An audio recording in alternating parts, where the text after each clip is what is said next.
It was my cousin's wedding. She was 18 years older than me. I was 8 at the time. I knew I had a fascination with women's high heels, but I wasn't sure that of the extent of my interest or why. Regardless, I continually tried to put myself in a position to be near them. Well, it was a wedding night, and everyone was dressed to perfection. I even had a little suit on. This was the perfect opportunity for me to do what I loved best to do. After dinner, people started wandering, visiting, doing the wedding thing.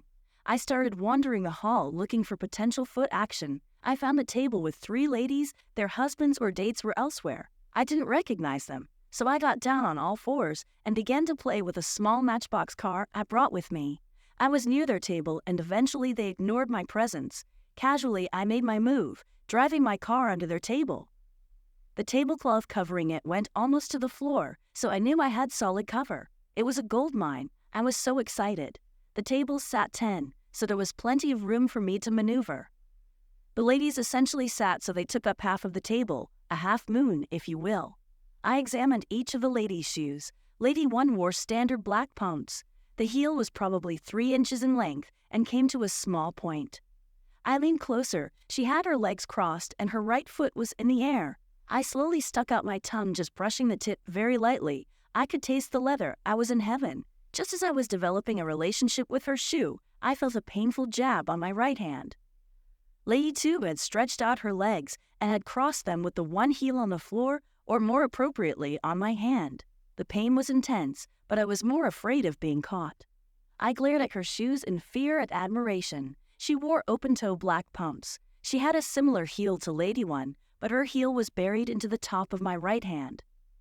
As I tried to figure a way out of my predicament, Lady 1 began to gently swing her still elevated right foot. The gentle swinging grew larger in motion. I tried to back up, but with my hand pinned by Lady 2 and the main table leg at my back, I knew I was in trouble. Lady 1 struck me. The toe of her pump hit, then slid the length of my forehead. I was expecting her to pull away and look under the table to find me, but she didn't. I guess my forehead felt like the table leg to her, because her foot struck me 3 more times.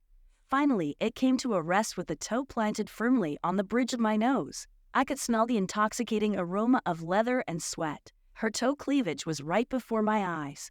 One of the ladies told a joke or something, because next thing I know, Lady 2 is laughing and sliding her feet back in towards her. The heel that was resting on my hand slid and tore across it. Finally, her heel was off of my hand, and Lady 1 switched her legs, thereby removing her foot from my face.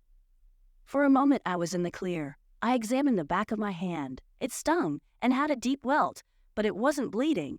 I then went over to the Lady 3. She was wearing cream-colored shoes with a 2.5-inch heel. She also had her legs crossed, and I gently licked the toe of her shoe. The leather was divine. I laid down on my stomach, so my face was about an inch from her foot on the ground. Suddenly she shifted and switched her legs. Although she missed my face, barely, her planted foot landed on my thigh. I was trapped. She began swinging her crossed leg and her foot breezed by my ear. Fortunately, she didn't hit me. I stayed stuck like that for a couple of minutes until I heard and saw a man approach. He asked her to dance. As she got up to leave, she brought her extended foot back down, and it landed squarely on my already sore hand. The heel landed on my ring finger, crushing it into the carpet. Then as she stood up, the heel, with a horrifying amount of pain, slid off of my finger and onto the floor. She didn't notice and simply turned and left the table. This time I started to bleed. Despite the pain, I didn't cry. I attribute that to the fact that my adrenaline was pumping like mad.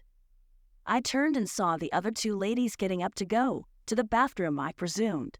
I waited for 15 or 20 minutes, but they didn't return, so I left. I'll never forget that night.